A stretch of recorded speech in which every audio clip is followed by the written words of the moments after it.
Il y a une question qu'on entend souvent, que ce soit dans les débats, sur les réseaux sociaux ou entre amis.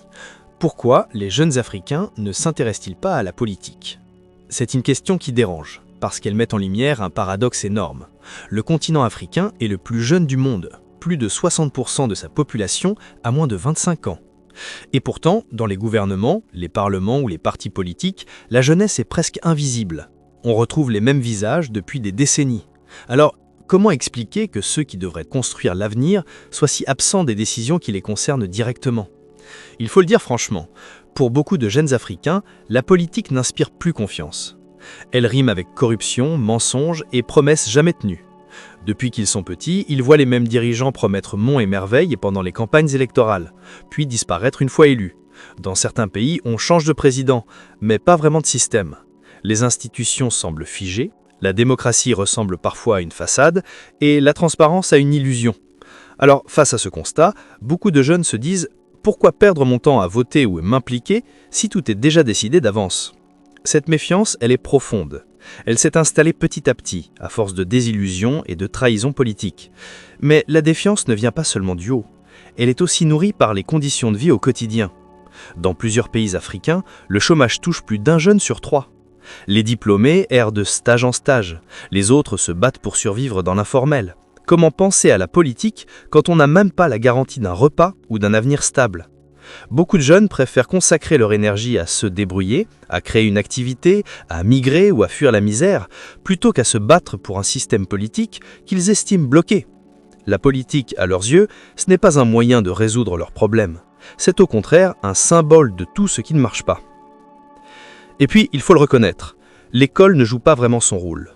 L'éducation civique, quand elle existe, est souvent réduite à quelques leçons théoriques sans lien avec la réalité. On apprend aux élèves le nom du président et les symboles de l'État, mais rarement à comprendre comment la politique influence leur quotidien. Comment ils peuvent participer, s'exprimer, voter ou même contester de manière constructive. Résultat, une jeunesse qui connaît peu ses droits et qui ne se sent pas représentée. La plupart des partis politiques sont dirigés par des figures âgées, souvent déconnectées des réalités actuelles.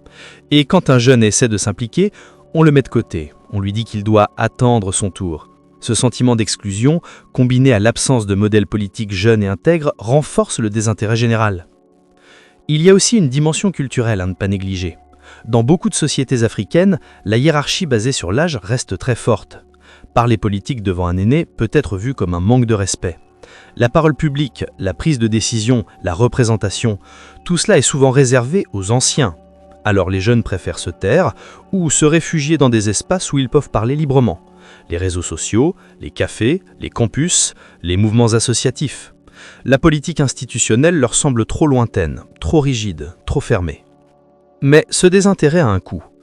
Car quand les jeunes tournent le dos à la politique, ce sont les autres qui décident à leur place. Et ces autres sont souvent les mêmes depuis longtemps. Le pouvoir reste entre les mains d'une élite vieillissante, déconnectée des réalités de la jeunesse.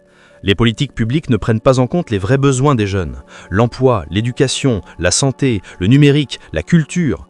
Tout se fait pour eux, mais rarement avec eux. Le résultat, c'est une frustration grandissante. Une jeunesse qui ne se sent pas écoutée finit par ne plus croire au dialogue. Elle peut se replier sur elle-même ou exploser. Et on le voit déjà, dans plusieurs pays africains, ce désintérêt politique ne veut pas dire que les jeunes sont apathiques. Non, il signifie surtout qu'ils rejettent les formes traditionnelles d'engagement. Beaucoup préfèrent militer à travers les réseaux sociaux, les associations, les collectifs citoyens ou les mouvements culturels.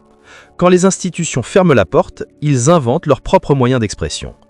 On l'a vu avec le mouvement Y'en a marre au Sénégal, Balai citoyen au Burkina Faso, ou encore les mobilisations de jeunes au Nigeria avec le hashtag #EndSARS. Ces mouvements montrent que la jeunesse veut s'engager, mais autrement, hors des cadres classiques.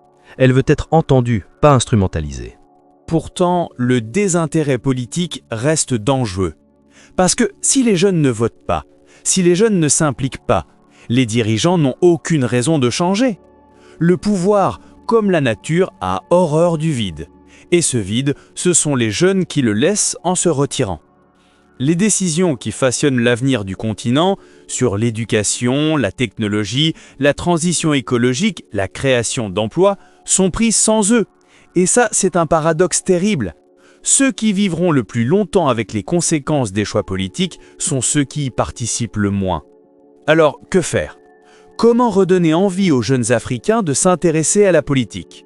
D'abord, il faut changer la manière d'en parler. Arrêtons de présenter la politique comme un jeu de pouvoir réservé à une élite. Il faut rappeler que la politique, c'est avant tout la gestion du bien commun. C'est décider ensemble de la manière dont on vit, dont on partage les ressources, dont on protège nos droits.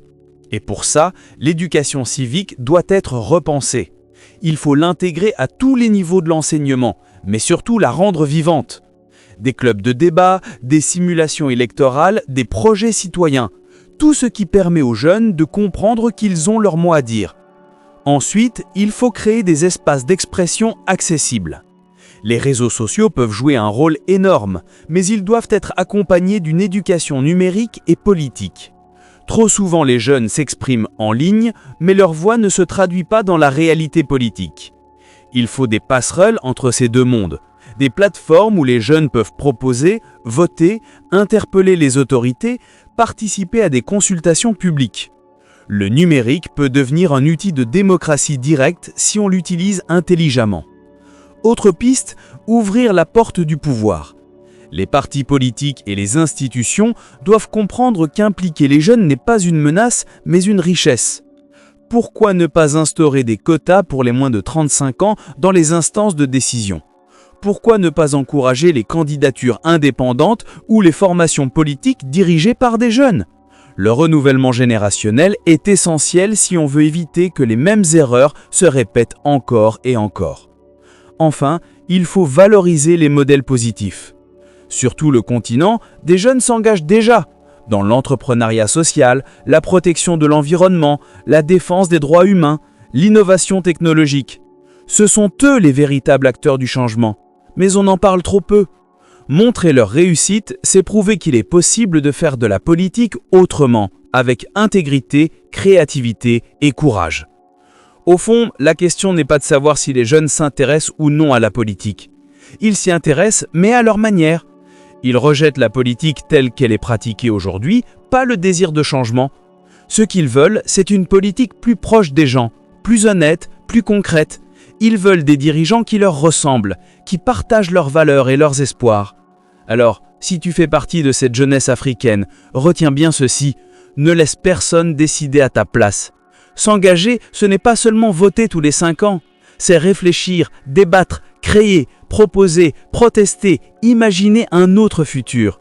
La politique, c'est tout ce qui touche à ta vie, l'école, la santé, les routes, le travail, même Internet. Chaque fois que tu dis « je m'en fiche », quelqu'un d'autre prend la décision à ta place. Oui, la politique africaine a besoin d'être dépoussiérée, rénovée, réinventée.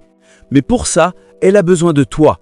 Parce que le vrai pouvoir, ce n'est pas celui qu'on hérite, c'est celui qu'on construit ensemble. Et tant que les jeunes resteront spectateurs, rien ne changera. Mais le jour où ils comprendront que leur voix compte, ce jour-là, l'Afrique changera vraiment.